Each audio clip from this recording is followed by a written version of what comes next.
Sindaco, 2019 com'è andato per il Comune?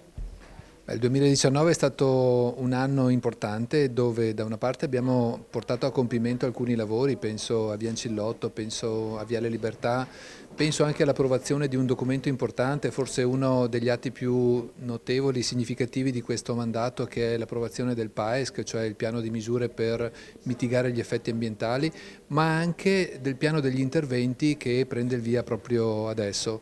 E infine abbiamo portato a compimento tutto quel processo che vedrà produrre ulteriori risultati nel corso del 2020, che per noi sarà un anno particolarmente impegnativo, dove almeno 10 cantieri apriranno. Quali saranno nel dettaglio questi 10 cantieri? Innanzitutto il polo intermodale con la stazione dei treni e la stazione degli autobus, per cui sono adesso in corso le gare di affidamento dei lavori. La cantina dei talenti, sempre per rimanere intorno a quell'area. Il via ai lavori anche a Corso Silvio Trentin, subito dopo le fiere, per la parte di pedonalizzazione. C'è una parte di interventi legati poi a mitigare e a risolvere i danni che ha provocato il Piave ancora con la piena del 2018, e quindi la sistemazione delle rive del pontile, e poi altri cantieri che in parte dipendono non dal Comune direttamente, ma da situazioni che il Comune ha contribuito a realizzare, come la nuova scuola del Montale.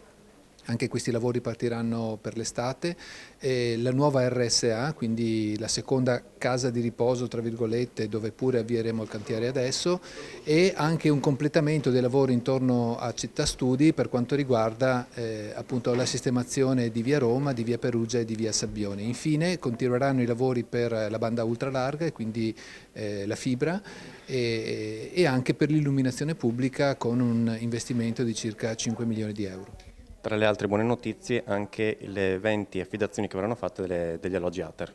Sì, perché c'è una dimensione che riguarda i lavori pubblici, un'altra che riguarda invece la dimensione sociale, chiaramente importante e rilevante. E a breve riusciremo a diciamo, dare ai cittadini che ne hanno fatto richiesta una ventina di alloggi messi a disposizione da ATER, e poi attraverso l'individuazione effettuata dai nostri servizi sociali. Non è ancora la risposta a una domanda di casa che rimane importante per la nostra città, non dimentichiamo che siamo comunque la nona città del Veneto, però è già una risposta significativa. Aggiungo che la nostra città sta crescendo in popolazione, quindi significa risultare ancora attrattiva per quanto riguarda cittadini di altre città, soprattutto italiane, che preferiscono insediare qui diciamo, le proprie radici, soprattutto per una possibilità di occupazione, ma anche per una dotazione di servizi.